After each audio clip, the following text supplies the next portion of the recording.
ایک مشہور واقعہ ہے ہارون رشید جو خلافت بنو عباس کے زمانے میں خلیفہ آج دنیا پر حکومت، ان کے زمانے میں ایک مجذوب سے آدمی تھے، ان کو بہلول کہتے، بہلول مجذوب۔ تو وہ چونکہ وہ مجذوب سے آدمی تھے، اس واسطے حضرت وہ ہارون رشید نے ان کو اجازت دے رکھی، جب چاہو تمہارے پاس آ جایا کرو، دربار میں کوئی تمہیں رکاوٹ نہیں، تو آ بھی جاتے تھے۔ ہارون رشید ان کو چھیڑتے بھی تھے، مجذوب آدمی تھے تو کبھی مذاق کر لیا، کبھی کچھ چھیڑ لیا۔ تو ایک دن بہلول آئے تو ہارون رشید نے کے ہاتھ میں ایک عصا تھا، لاٹھی تھی، وہ بہلول کو دی کہ بہلول یہ میں تمہیں ایک امانت سپرد کرتا ہوں۔ کہ حضرت کیسی امانت؟ کہ میں یہ امانت تمہیں دے رہا ہوں، کسی ایسے شخص کو دے دینا جو تمہیں اپنے سے زیادہ بیوقوف نظر آئے۔ دنیا میں اگر کوئی آدمی تمہیں اپنے سے زیادہ بے وقوف ملے تو اس کو میری طرف سے ہدیہ پیش کر دینا۔ یہ مذاق سے چھیڑ کی بات کی۔ بولو نے کہا ٹھیک ہے حضرت، دیکھوں گا، اگر کوئی ملے گا تو دے دوں گا اپنے سے بے وقوف۔ اللہ تعالیٰ کا کرنا ایسا ہوا کہ اس کے کچھ عرصے کے بعد، بات آگے ہی ہو گئی تھی، کچھ عرصے کے بعد ہارون رشید بیمار پڑ گئے، اور بیماری بھی ایسی کہ جیسے آدمی کو زندگی سے تقریباً مایوسی ہونے لگی۔ تو بہلول جو ہیں وہ پہنچے عیادت کے لیے، ہارون رشید کی عیادت کے لیے، اور کہا کہ امیر المومنین کیا حال ہے؟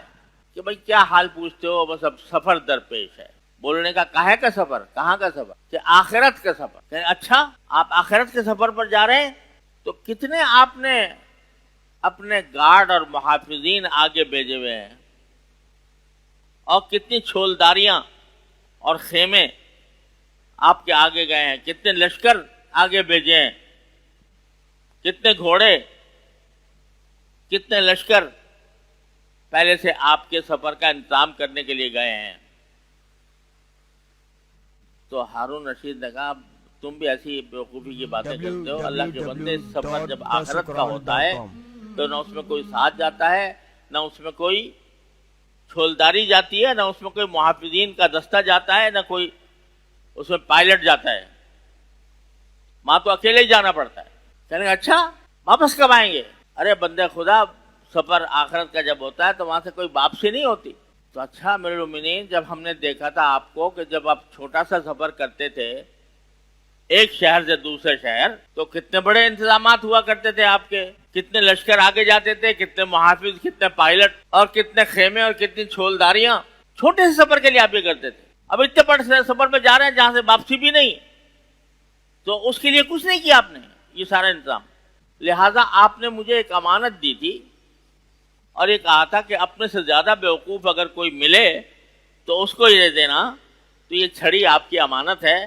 مجھے آپ سے زیادہ بیوقوف اس دنیا میں کوئی اور نہیں ملا، مجھ سے زیادہ بیوقوف کوئی اور نہیں ملا سوائے آپ کہ چھوٹے سے سفر کے لیے تو اتنے انتظامات کیا کرتے تھے، اور اتنا بڑا سفر درپیش ہے اس کے لیے کوئی انتظام نہیں۔ تو ہارون رشید رو پڑے اور کہا کہ ہم تمہیں دیوانہ سمجھا کیے، لیکن معلوم ہوا کہ تم صحیح معنی میں عقل مند تم ہو۔ اور اسی کو فرمایا تھا رسول کریم صلی اللہ علیہ وسلم، الکیس من دان نفسہ وعمل لما بعد الموت۔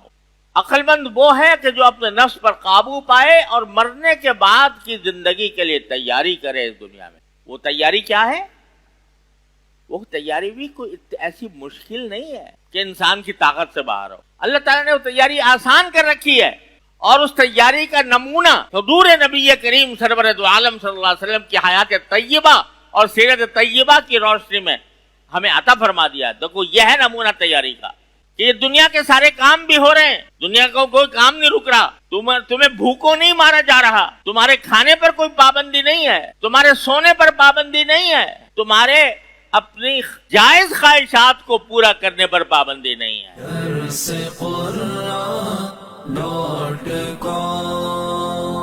www.darsequran.com